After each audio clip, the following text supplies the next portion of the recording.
The torus electron model, this is what an electron actually looks like. It's just a resonance field.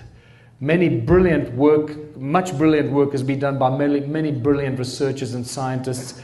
Electromagnetic models and formulas have been thrown together that are consistent with the toroidal shape of an electron. An electron is simply a coherent resonance in a toroidal field. That's all it is. It's not a particle. It is a resonance toroidal field, a resonating toroidal field. The same with the atomic structure. The atom is a toroidal field. It's not the atomic structure that we've been shown by science throughout our schooling careers. This is probably a lot closer to what an atom looks like. Here's a picture of a molecular torus of the carbon monoxide molecule. And you start seeing how the toroidal shapes appear everywhere. Here's a toroidal, the solar system as a torus. And many of you would have seen the fact that our galaxy has shown us to be as a toroidal field. And so it goes. So I guess this is probably one of the best descriptions of the nature of our reality and around us. The fractal, multidimensional, toroidal nature of reality. That's a mouthful. But this is a beautiful image drawn by Alex Gray, who's just a spectacular artist that has done incredible work. And this just blows. When I see this is what I imagine we look at when we look up at the stars and the cosmos. This is a lot closer to the nature of reality that surrounds us than pretty much anything we get shown by NASA.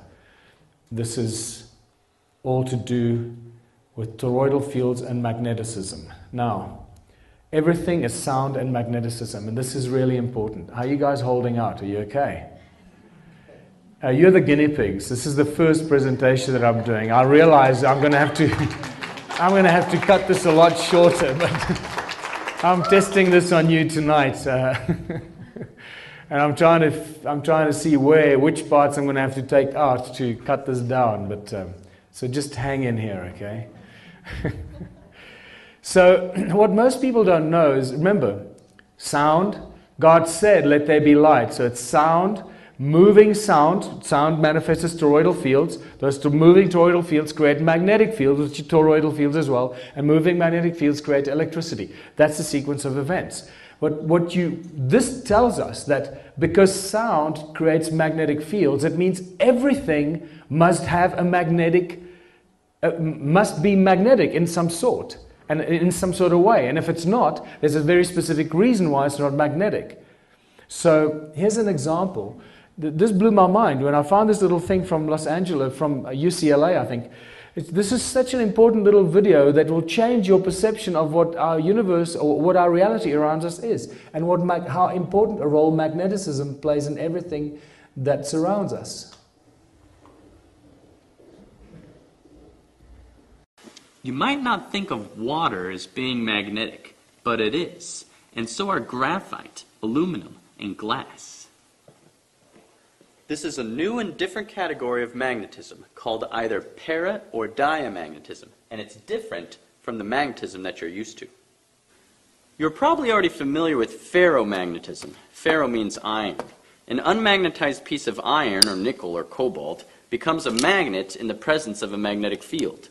The effect is strong and lasts even after the magnet is removed. Paramagnetism is a similar effect, except that it's much weaker and temporary. Aluminum is a good example of a paramagnet.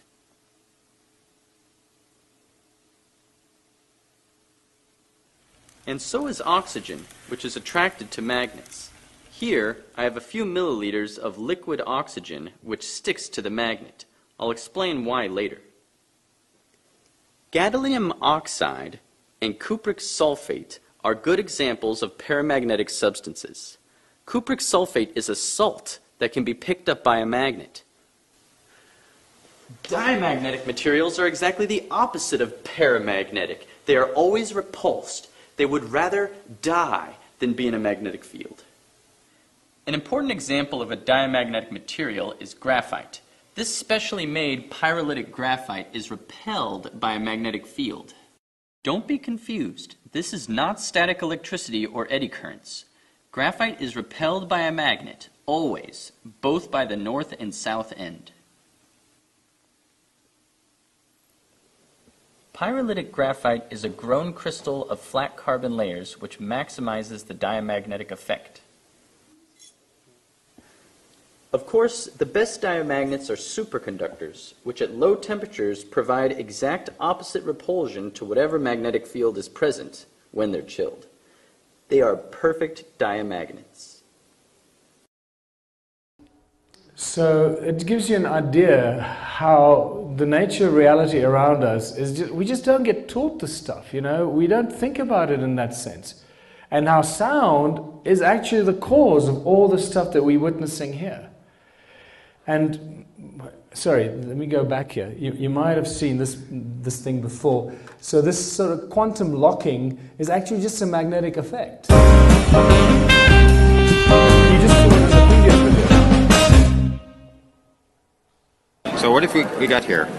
So we have quantum locking. The superconductor is locked in space, and it stays wherever I put it. You see, this is quantum trapping. That's amazing. As long as it's so the cold, it's superconducting. It's frozen with liquid nitrogen. Upside down. Right.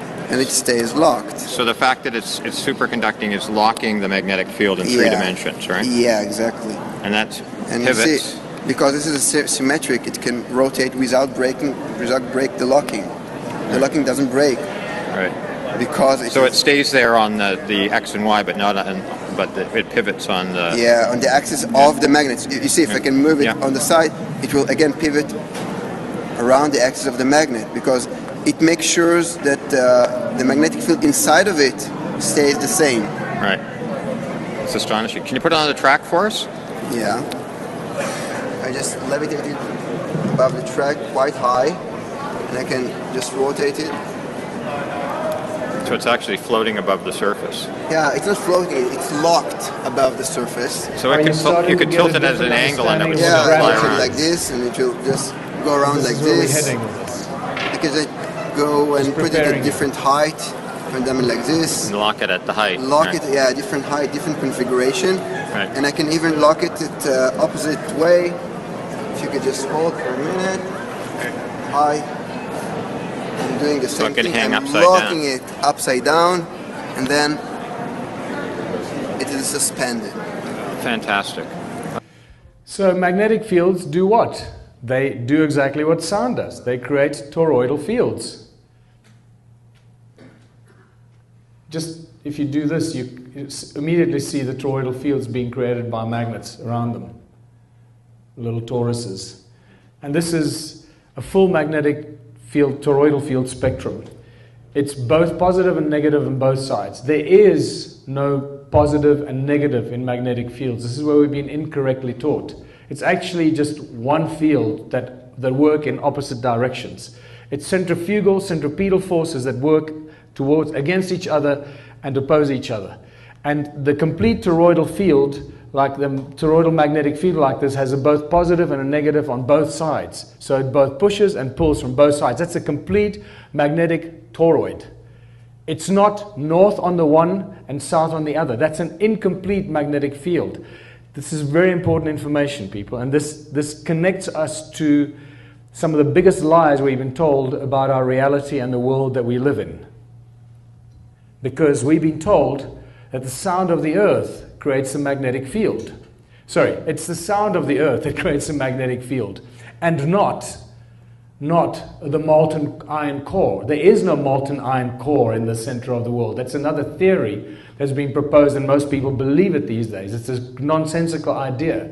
It's a sound of the earth that creates the magnetic fields around us. By now you should know that sound is the cause of everything, and especially magnetic fields. The problem with our world is that the Earth magnetic model is a half a magnetic model. It's north at the top and south at the bottom. That's not a complete magnetic field. And as far as I'm concerned, it's impossible for an Earth-like object to be in a complete magnetic field like the toroidal shape of our solar system and be an incomplete magnetic field itself. Can you see why I would say that? It doesn't make any sense. That our Earth is a half a magnetic field, an incomplete magnetic field, floating around in a complete magnetic field called our solar system. It would correct itself and over billions of years become a balanced toroidal magnetic field. How that would affect the shape of the Earth, I don't know. I'm going to let you figure that out. But this is what a complete and balanced toroidal magnetic field looks like. And what it does, it has an accretion disk in the middle. There you can see that yellow accretion disk. That's the center of the magnetic field. Whichever way you turn it, it's the same. As above, so below. We start to understand some of these basic fundamentals of creation, all coming from the breath of God, the breath of the Creator, the words that we utter. Everything that we say and create has the same effect, creating these complete, perfect magnetic fields. The torus equator plane emits energy and matter at its disk, as a disk at the equator. We accept this in the solar system. All the matter in the solar system is emitted at the equator. All the planets go out in this one disk from the sun that rotate around the sun. And the same in the galaxies. The many, many galaxies that we've been shown photographs, they're all toroidal shaped galaxies, with the matter all spewing out at the galactic equator. We're even told that we are crossing the galactic equator because our solar system does this. And we cross the galactic equator. I no longer believe that, but in any case. So the half-truths and half-lies being woven together here. And we need to now figure out which is true and which is no longer, which is a lie that we've been spun. This is some of the most beautiful new work, being able to actually see what a magnetic field looks like through the ferro lens. This is quite a new discovery, only about 10 years old. Now we can actually see what magnetic fields look like. This is when you look at a torus. This is what a torus magnetic field looks like. You can see the magnetic fields. Some people would call this the ley lines on the surface of the Earth. You can actually see the magnetic fields. So I'm suggesting that people that are reading ley lines are actually picking up the magnetic fields that crisscross the toroidal field of our planet. And the ancients knew this. They put all the ancient sites on all these magnetic lines because their ancient structures were actually driven by these magnetic lines and these toroidal field, these magnetic lines. You know what I mean.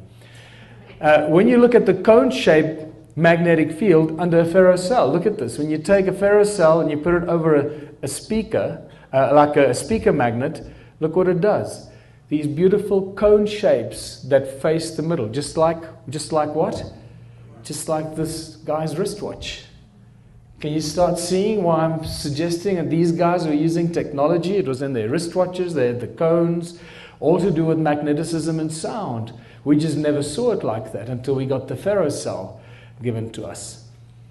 And when you bring a magnet towards a ferrofluid, what does the ferrofluid do? It forms beautiful cones and just stick right out the ferrofluid. And this stuff just gets better and better.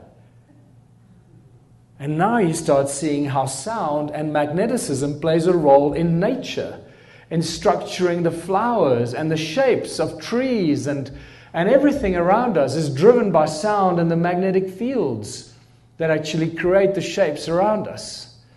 Are you guys getting excited yet? About how this stuff works and what we've been missing. So this brings me to the ancient tools and artifacts and the torus stones and the cone-shaped tools. Now suddenly you have a very different take on when I get excited about the cone-shaped tools, and why Edley Skalnin, when I was told that he was seen levitating the giant rocks with these cone-shaped tools as ice cream cones, I got extremely excited because I understood what it means. And I've been picking up these cone-shaped tools everywhere. And suddenly you realize that they play a very important role in all of human history. This is from an iron mine in England. These are cones in Egypt. They were completely ignored until I found them. Cones in Australia. Mayan deity holding two cones, just like Edley Skalnin was apparently seen. These cone-shaped hats that are found in some tribes that were used for special ceremonies.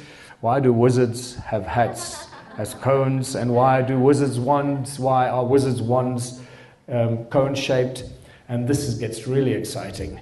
Dragonflies, we think of birds flying and bees. You may be aware of the fact that it's actually a scientific impossibility for bees or bumblebees to fly because their wings they can't carry that body weight. So this has been a mystery. So I'm going to bust that mystery for you, because dragonflies, just like bees and bumblebees and other insects or bugs like that, have actually hollow tubes in their wings. Those are not veins filled with blood. Those are hollow tubes that do what? They resonate. When the dragonflies buzz their wings, they don't flap them, they just bzzz, they vibrate. It sends vibrations through their wings and through those hollow tubes, and at the bottom of those hollow tubes they got thousands of tiny cones that stick out, that send out these sound waves or SASER beams, we're going to get to that create magnetic fields around them, and this is why they can buzz around. Viktor Grebennikov became famous I think it was in the 50s, when he studied the bugs, the wings of bugs and bees, and he was fascinated by it, and then he built what became a very famous levitation platform, and he was seen and flying this thing faster than the speed of sound on one of those, right? And people think this is crazy. And what was it made of? It was made of bugs' wings. So when you tell people, oh, he built this out of bugs' wings, people go, what kind of nonsense is that? You're a bunch of idiots if you believe that. Well, show you, he understood how these bugs' wings worked and how they actually functioned, and that's why he could build such a device, because he thought out of the box. And this is to show you some experiments how these bugs' wings actually have levitation capacity. This is mind-blowing. Today we're going to try to get one of these shells to hover over the other one. The original of this video is what inspired me to do this series.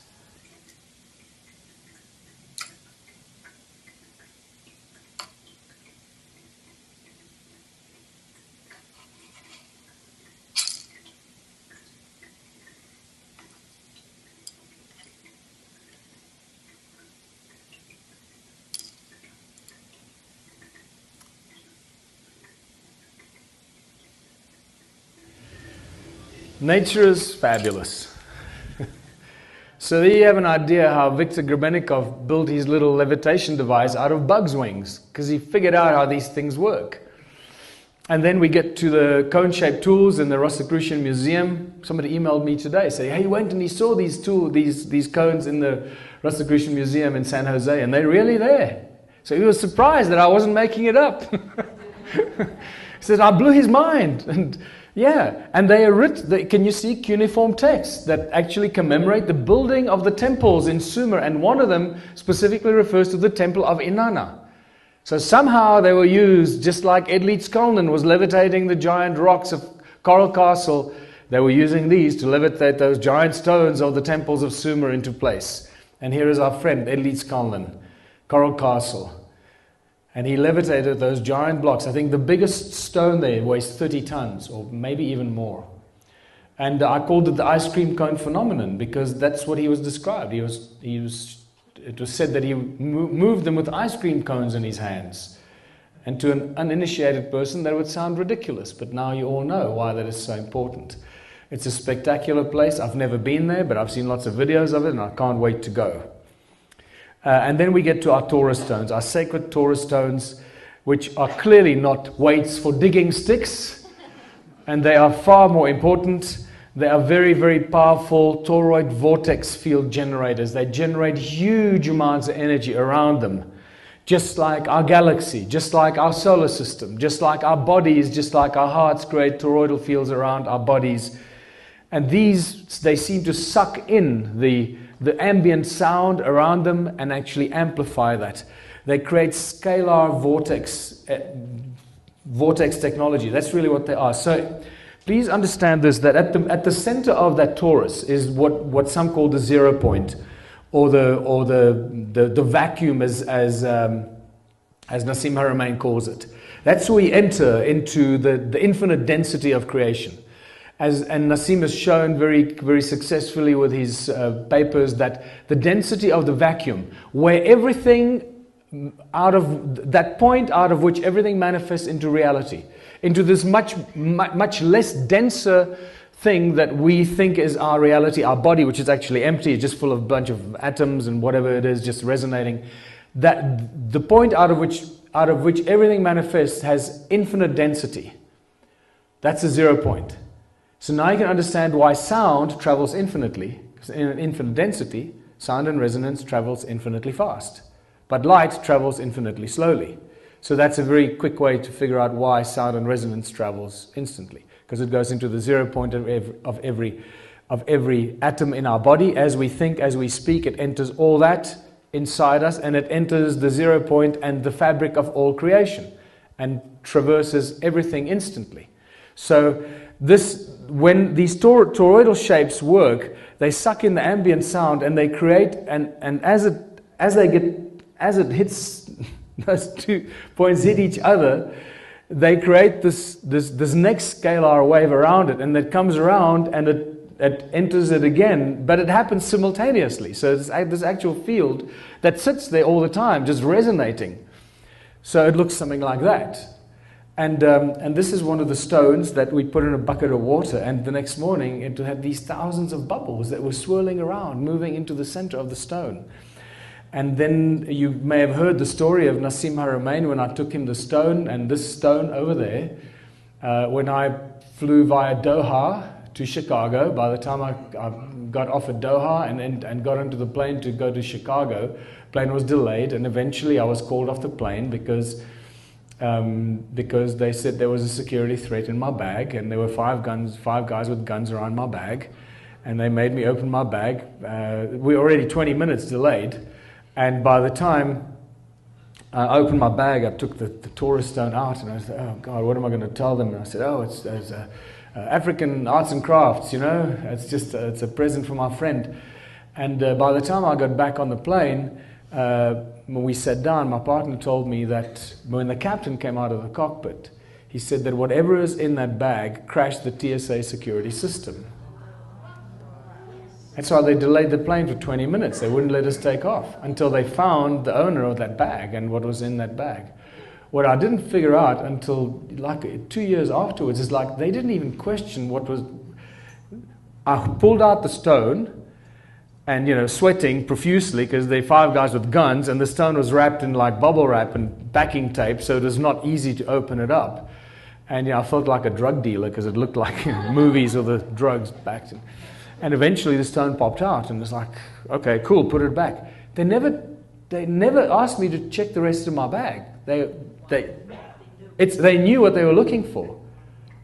I've only figured this out a lot later, you know, because you reprocess this, and you go, oh my God, they knew exactly what they were looking for, and they just let it go. But so we basically have TSA security, Homeland Security, USA, to thank for giving us scientific proof that these are advanced ancient technologies. It apparently shut down the entire office. It shut down all their computers. Everything was shut down because of some sort of weird electromagnetic pulse that was given off by that stone. And I have a present for you because I brought that stone with me.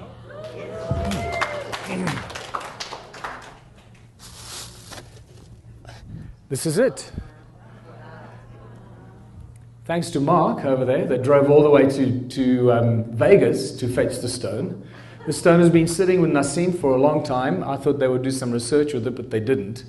I'm now going to take it back to South Africa, and we're going to start a series of research programs with the stone, because we know that this is the one that actually worked. This is the stone. What I can tell you is that two scientists, one in Slovenia, one in Croatia, and one in Germany, two scientists that are experts in a new study of sound called hypersound, which very few people are even aware of. Sound that becomes a very, very powerful tool at high frequencies and high levels of speeds. Hypersound is a tool that can be used for pretty much everything in our society. And that brings us to the next slide, and that's SASER technology. And I believe that these Taurus stones had everything to do with creating ancient advanced SASER technology, or the energy fields that were then focused to create SASER technology through the cone-shaped tools, creating a SASER beam. So this creates the energy that goes into that cone-shaped tool that then creates the SASER beam and pushes it out of the tip of that tool. I've had lengthy discussions, hours and hours of discussions with some of the smartest physicists and scientists in Germany and in Croatia when I was on tour there, how this technology works. And let me tell you, they are so excited about this. They just want to lay their hands on these cone-shaped tools and these stones. So we're going to have to do some serious research. But guess what? You need money for that. So what I'm going to do starting next year is start a whole internship program to do more research on the ancient ruins and the tools and the artifacts and so forth. And I'm going to do like 3 months a year of intensive internships where we're going to do loads of exciting research, from genetics to botany to soil science to electronics to etc., etc. Archaeology, archaeoastronomy, geology, etc. All the different principles together to show all the people from the different areas how everything is connected and how their respective faculties have boxed them into boxes, not allowing them to think out of the box and realize how their area of research and knowledge is connected to everything else. We're going to cross those boundaries, but this is getting quite heavy.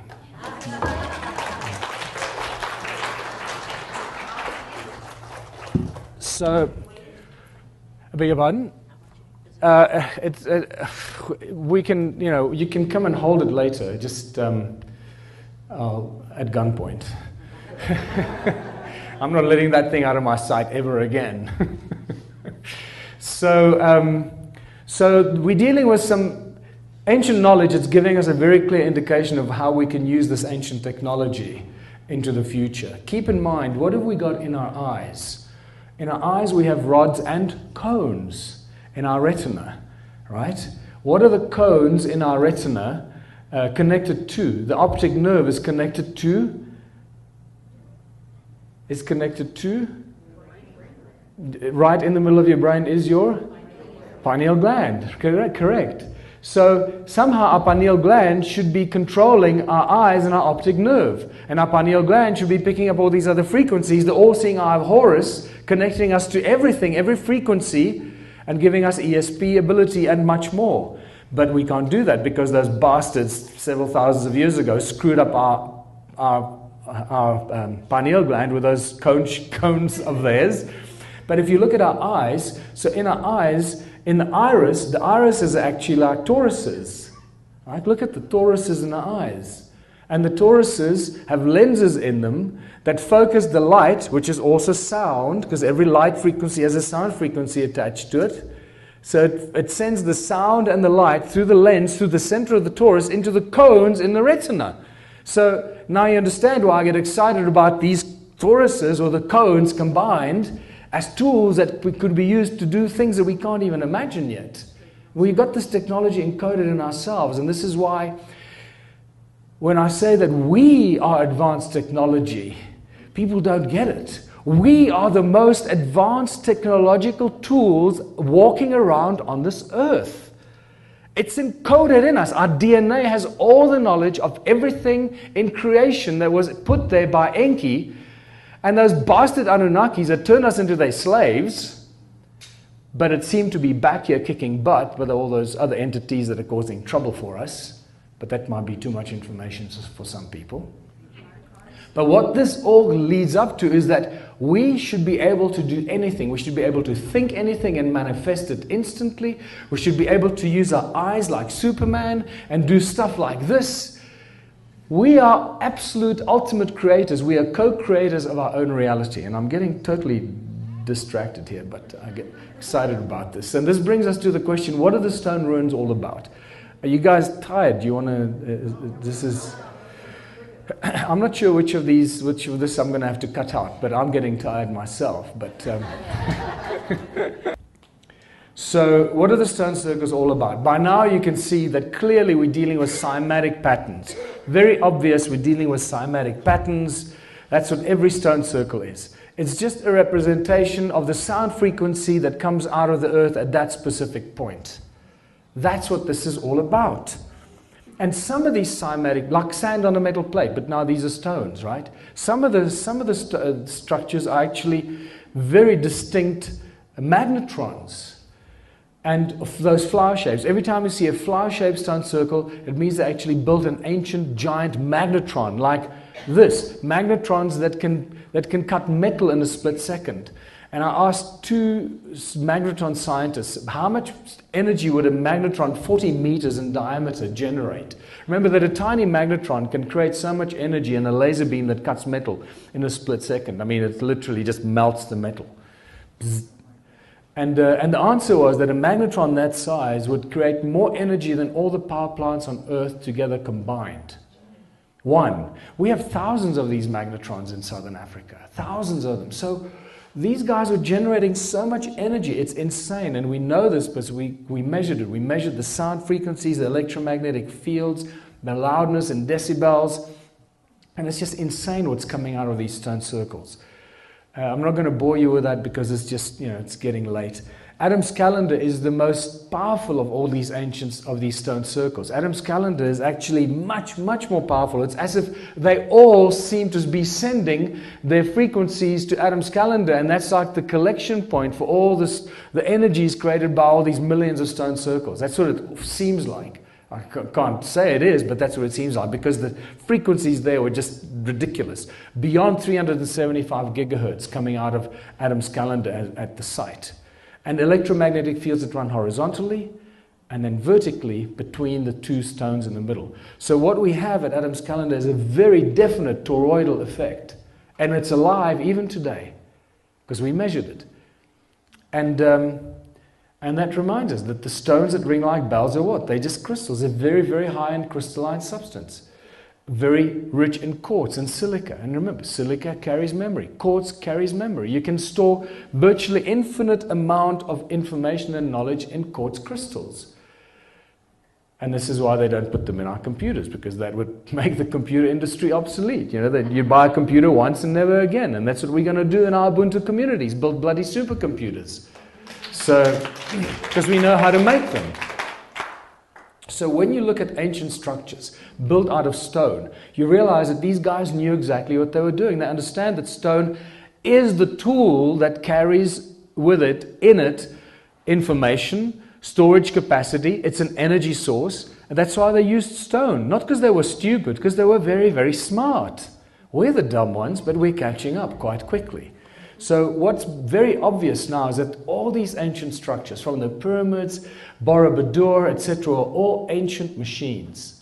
They were giant machines built out of stone, crystalline substance, to create or to perform specific functions. It's just the function that we haven't figured out. What were they built for? What were they supposed to do? And this is why they are aligned with the movement of the sun, because we're always amazed. Yeah, look, this is aligned with equinoxes and solstices and all this, and we think, oh, because they worship the sun. Oh, no, stupid. This is our stupid way of imagining that the ancients were stupid. They built this machine because the machine was aligned with the sun, because the sun is the activator of these machines. When the sun rises on the equinox over there and the first sun beams come down this passage and hit the standing stone, which is a crystal, you know that because all stones have crystal in them. So it's like hitting enter on your computer. Bing! It switches the machine on, and the machine does whatever function it's supposed to do until the sun moves over there, and then a beam comes through another passage, and then hits another, the sun, the light, and the sound of the sun beams, or sunlight, hits another stone, and it makes the machine either stop whatever it was doing or perform some other function. And this is why they are aligned with the movement of the sun. So they work whether they're being operated or not. We don't have to sit there and wait and keep making it work. It works on its own. It's powered by the sound of the earth and activated by the movement of the sun. I mean, it's bloody brilliant. It's so simple. And now we're figuring this out, and we know that the energies are still there, because this is a photograph taken of the pyramids, and there's still huge energy coming out of the pyramids. Even the symmetrical patterns coming out of Stonehenge, although Stonehenge has been completely reconstructed, there are still very powerful symmetrical patterns coming out of Stonehenge that tells us that its original structure was very specifically created as a resonating device, an energy device. And now we get to the very exciting Earth grid that seems to connect all these ancient sites on Earth. By now you should know that this is a magnetic grid. It's not just ley lines or some fancy it's actually very specific energetic patterns that are created by the resonance of the Earth and the magnetic fields that it creates. And the ancients seem to build all these ancient sites on these nodal points and very powerful points on these magnetic grids. And this is an ancient Sumerian text that actually tells us a lot of very important information. This is a real text that comes from the Shoyan collection. And it says, in the distant days, in those days after destinies had been decreed, after An and Enlil had set up regulations for heaven and earth. I mean, regulations for heaven and earth. And Enki, the exalted knowing God, by the rules for heaven and earth, the fixed rules, he set up cities. It seems to tell us that there was some sort of a fixed energy grid in the sky, heaven, and the fixed energy grid on the earth.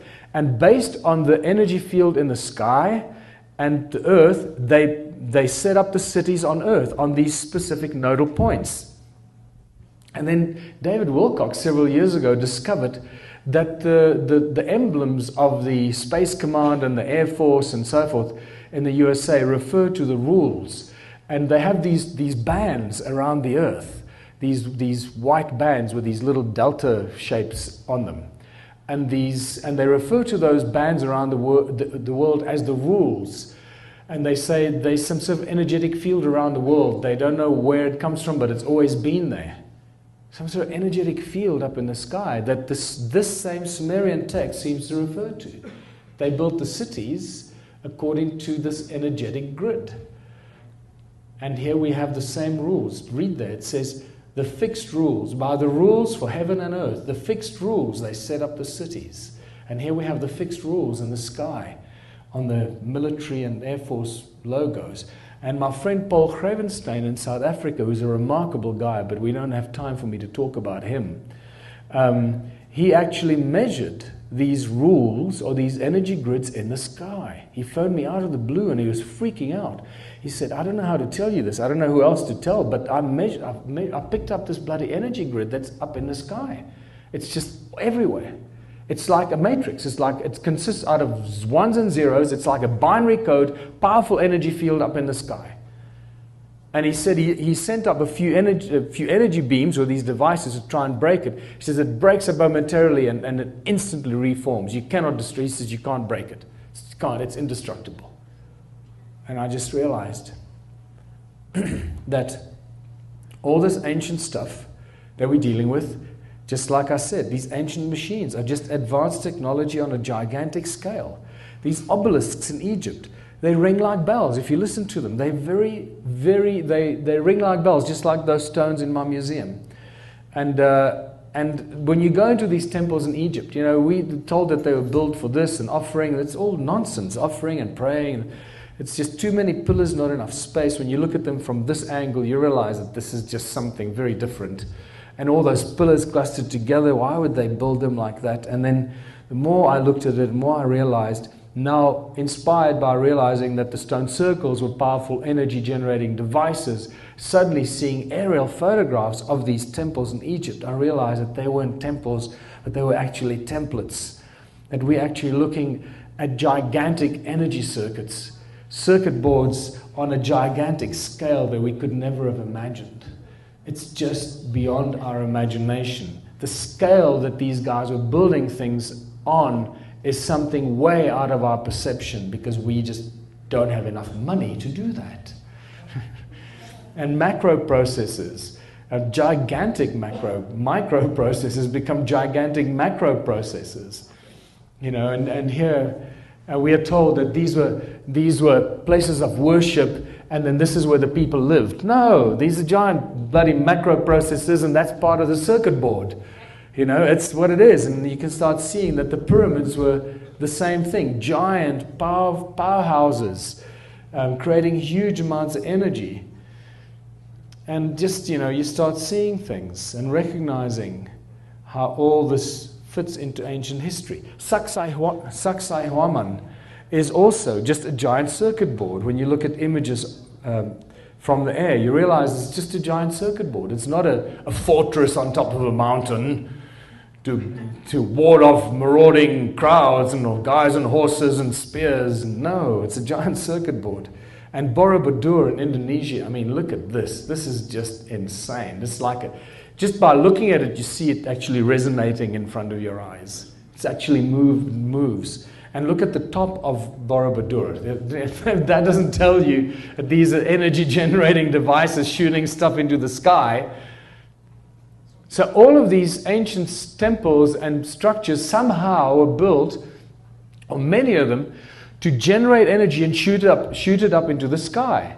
So it seems like these are the devices that seem to keep this energy grid up in the sky. And possibly this is a matrix that keeps us enslaved and dumbed down and unaware of what's going on outside of our own planet. What is actually out there? What are we looking at when we look up at the sky? As I said, I no longer believe anything that NASA shows me. And it seems that the human sound was actually the source of the energy that holds up the matrix in the sky. Because you find these beautiful amphitheaters attached to what used to be these circuit boards. So they get a bunch of people into these amphitheaters, get them excited, they make a lot of noise, and they channel that sound into the circuit board. It activates the machine and it starts to make a noise or whatever and shoots the energy up into the sky, upholds the matrix. There's beautiful amphitheater, beautiful resonating pillar of a row of pillars that used to feed into the circuit board. And so it goes. There's another one. The circuit board was on top of the mountain, and the source code for it was the amphitheater on the side. Here's another amphitheater right in the middle of a circuit board. This is in Algeria, North Africa. And since 2015, this shows you, I should update this. Nothing has changed in 2017. The templates and temples have just become churches. And if you look at the tops of churches and mosques, they just have cones, these cones that face the sky, that capture the sound and the energy of the people in the church. Look at those cones facing the sky. It's just spectacular. Capture the sound and the energy of the singing and the clapping and the fear and the anxiety, and especially these ones here. This is the mother of them all. And then business centers and cities, they're just designed to channel all the sound and energy up into the sky. Somehow nothing has changed. We seem to continue putting all this energy, the city grids are like giant circuit boards, generating huge amounts of noise, huge amounts of energy, and strangely enough, all being connected by these channels called highways that never stop making a noise, just like the stone circles. We never stop making a noise. And now I understand what Morpheus meant when he said that people are the source of energy. It makes a whole different kind of sense to me now. For whom and why, I don't quite know, but it seems that we're the energy source that keeps this matrix or this energy field around our planet or up in the sky. And that brings me back to the deception that's been woven for us over thousands of years, and especially the last few hundred years, and this whole thing of gravity and the reality that we find ourselves in. You know, Isaac Newton had almost no knowledge of magneticism. He actually mentions that he didn't understand it, and therefore he didn't write about it. If he only understood magneticism, he would not have come up with the crap that has been shoved down our throats. Gravity doesn't exist. It's all an aspect of magneticism. But you can't say this at any institution. We observe it, we can't explain it. It's called gravity. It just holds everything together. And it's there to support some very, very important philosophies that have been shoved down our throats about the world that we find ourselves in. In fact, Coulomb describes gravity as an electric phenomenon. And it's very eloquently explained and very easily explains all the activities around us especially supporting the whole toroidal structure of our reality.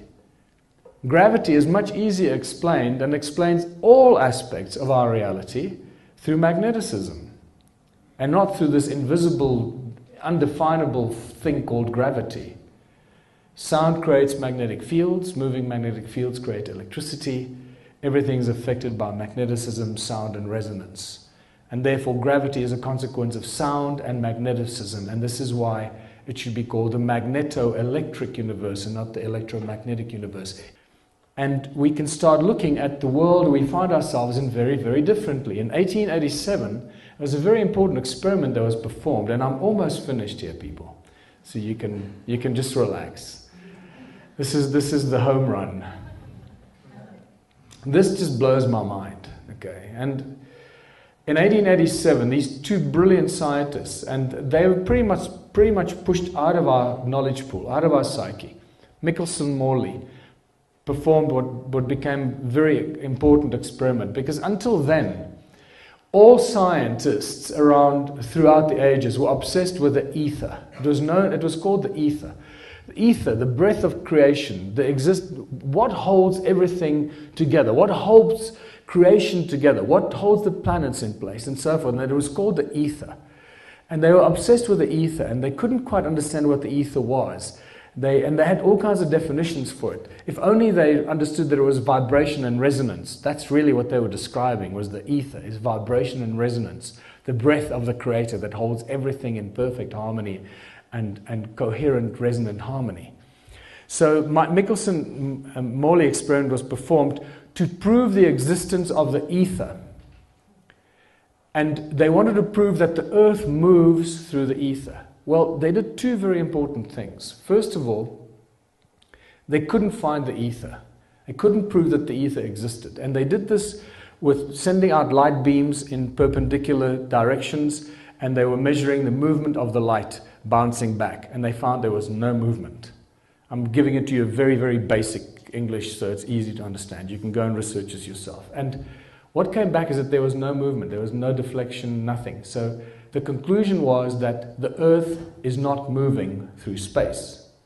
Therefore, the ether does not exist. So I'm not worried about the ether too much, because by now we understand that it's resonance and sound. But the most important thing that they showed is that the Earth does not move through space.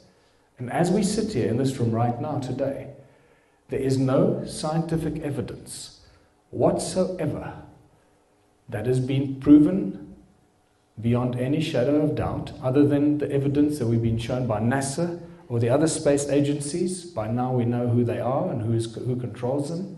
There is no scientific evidence that the Earth actually moves through space. I told you I'm going to push you beyond some of our capacity, break down the walls of our own resistance. This has really shocked me, and I no longer believe anything. Even Michio Kaku says, Michio Kaku, says that there is no scientific evidence presented today that tells us unequivocally that the Earth moves through space. What the hell is this all about? What it does tell us that ether has been replaced by the particle physics universe. And we can start seeing the agenda that was put in place a few hundred years ago, starting with the concept of gravity that replaces magneticism. Then we start seeing the discovery of the electron in 1897, where J.J. Thomson discovers the theoretical particle, the electron. Never proven to exist, but the theoretical particle suddenly becomes a reality. And a few years later, let me remind you, do you see anything physical in the picture of the electron? No. And this is why people like Nikola Tesla and Ed Leeds-Kalnin's comments, and even Albert Einstein and many others about the electron and that whole agenda of replacing the ether of creation with particle physics. Particle physics very quickly replaces the ether, because that's something they didn't want to get us sucked into. And suddenly Rutherford comes with his atomic model in 1909, 1911, and we are still stuck with the same bloody bullshit atomic model that was presented by Rutherford. And that, quite frankly, if you go and look at that experiment, that atomic model experiment, I'm sorry, I read it, I've looked at that over and over again. It is so naive, it is so stupid.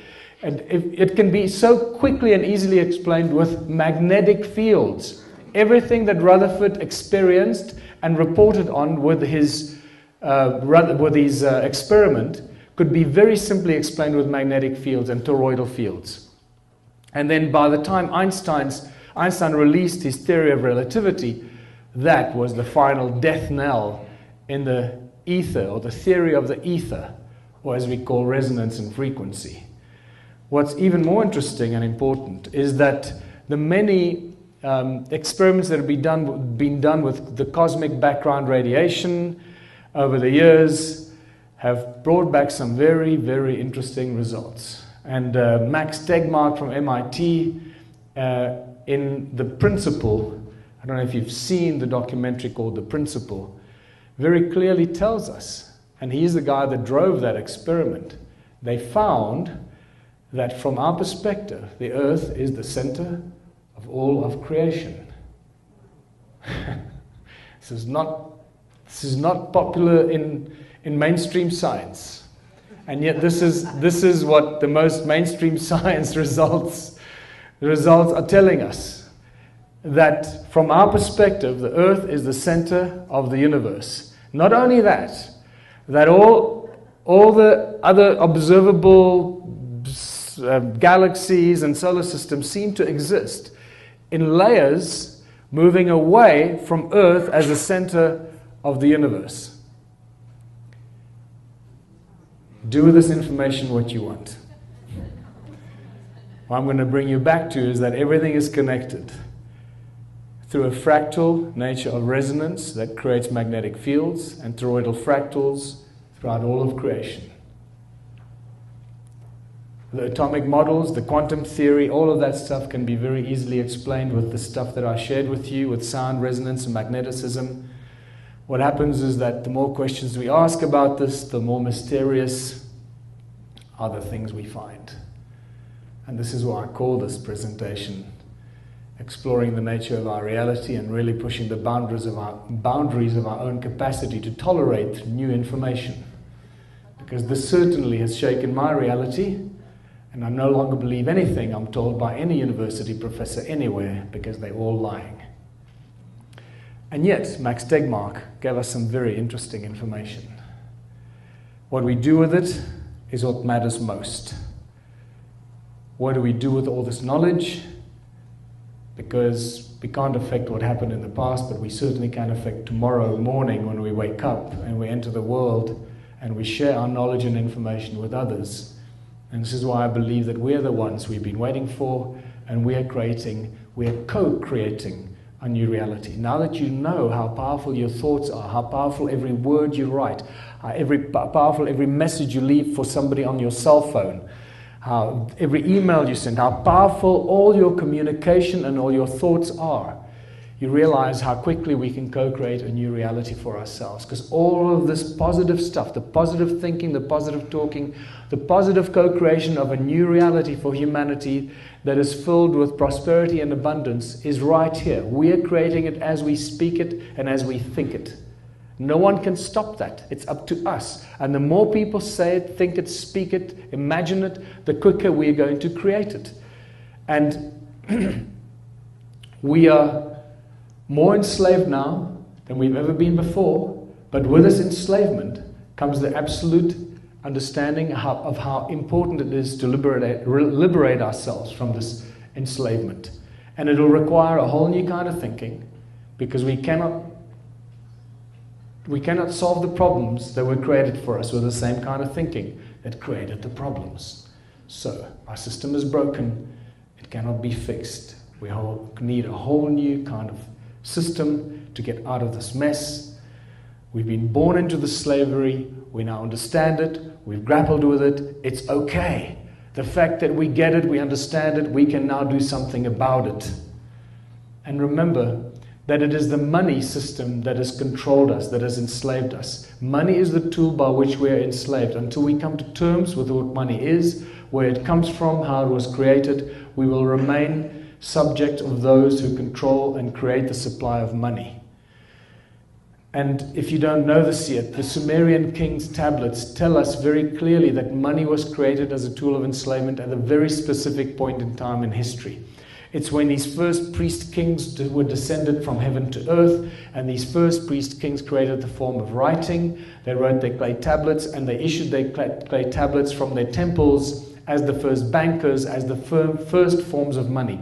These are the first forms of money we find on earth. Whether it's 6,000 or 8,000 years ago, who knows? But what it tells us is that the first kings owned all the land, they were the first bankers, and their temples were their first banks. And the way they created money is exactly the same way that our bankers create money today.